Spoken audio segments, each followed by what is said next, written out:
In 2014, Pawan Kalyan said, "I am here to dismantle the corrupt political establishment of Andhra Pradesh." In 2026, he says, "If I leave the alliance, Jagan Reddy will come back to power." And then another statement, "I did not start Jana Sena to become chief minister." 3 statements, 1 man, 3 completely different psychological states. The first statement sounds like a revolutionary. The second sounds like a politically trapped leader. The third sounds like a man slowly lowering expectations both for himself and for his supporters. So, what exactly happened to Pawan Kalyan between 2014 and 2026? Did his politics change?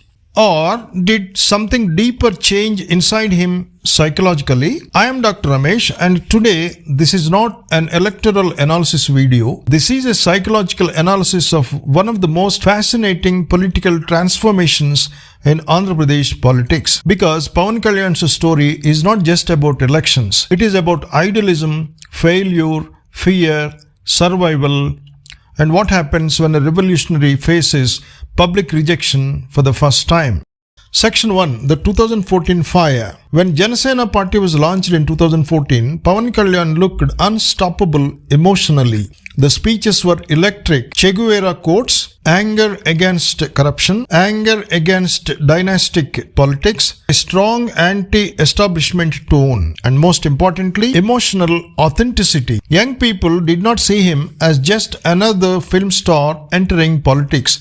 They saw him as an alternative, a rebel, a man who was emotionally different from conventional politicians. But there was one major problem hidden beneath all that energy. Pawan Kalyan had passion, but he did not build political structure. No deep cadre network, no sustained grassroots expansion, no long-term organizational machinery. There were extraordinary speeches and then long periods of silence. And this is psychologically important. Because there are 2 types of political motivation. One is mission-driven motivation. The other is emotionally expressive motivation. Mission-driven leaders continue working even when nobody is watching. Expressive leaders depend heavily on emotional momentum and public energy. And Pawan Kalyan's politics often looked more emotional than organizational.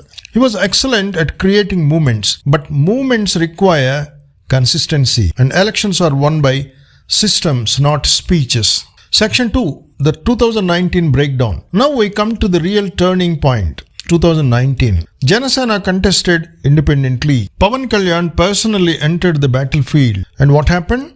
He lost both the constituencies he contested from. For most politicians, defeat is painful. But for a mass hero, public rejection becomes psychologically devastating. Because Pawan Kalyan's political identity was built on one powerful assumption: people are emotionally with me. But 2019 shattered that belief publicly. And when a leader's self-image collapses in public, 2 things can happen. Either the person becomes more aggressive and determined, or the person becomes psychologically cautious. Many analysts believe the second thing happened to Pawan Kalyan. Because after 2019, his politics slowly started changing from ambition-driven politics to risk management politics. And that shift explains almost everything we are seeing today. Section 3. The Jagan fear.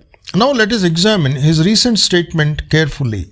If I leave the alliance, Jagan will come back to power. On the surface, this sounds like a political calculation. And maybe electorally, it is not entirely wrong. But psychologically, this statement reveals something deeper. It shows that Pawan Kalyan's politics is now heavily influenced by fear of consequences. Specifically, fear of being blamed for Jagan Mohan Reddy returning to power. And once a leader starts thinking like that, politics changes completely. The question is no longer, how do I independently grow? The question becomes, how do I avoid disaster? This is a massive psychological shift.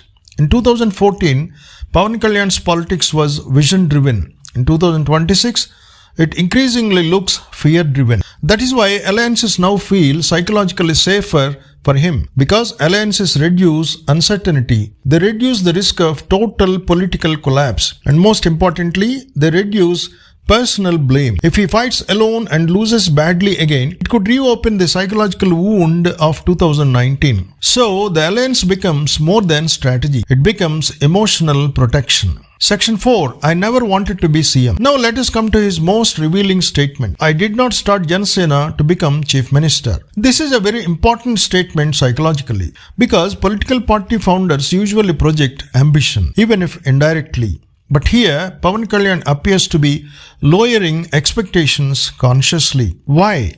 Because ambition creates pressure. The moment a leader openly says, I want to become Chief Minister, people begin measuring success and failure differently. And if that ambition fails publicly again, the emotional damage becomes even greater.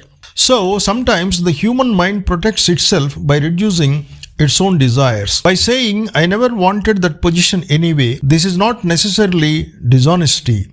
It is psychological self-protection. Because if you convince yourself that you never wanted something, then failure hurts less. But there is also a political cost. When leaders stop projecting ambition, supporters slowly stop imagining them in power. And that creates confusion among cadres. Because revolutionary movements survive on belief. And belief weakens when ambition becomes uncertain. Section 5. The 4 fears. If we put everything together, Pawan Kalyan's current politics seems shaped by 4 major fears. The first is fear of humiliation. The 2019 defeat deeply damaged his political self-confidence. The second is fear of blame. He does not want history to say, Jagan returned because Pawan left the alliance. The third is fear of irrelevance. Inside the alliance, he remains Deputy CM, politically visible, politically important. Outside it, failure could reduce his relevance dramatically. And the fourth fear is the most interesting, fear of his own ambition. Because openly wanting power means risking another public disappointment. So psychologically, it becomes safer to reduce expectations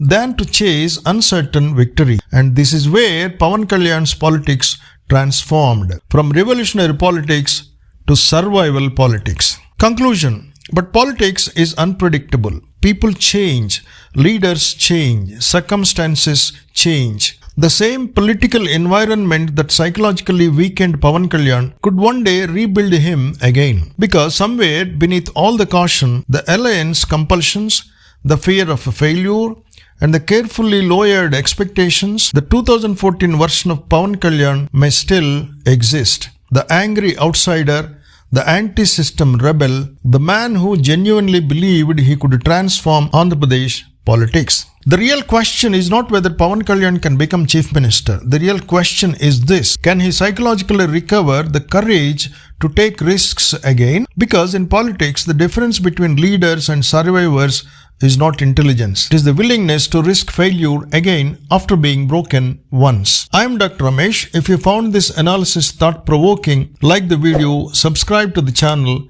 and tell me in the comments, do you think the 2014 fire in Pawan Kalyan is still alive, or has politics permanently changed him?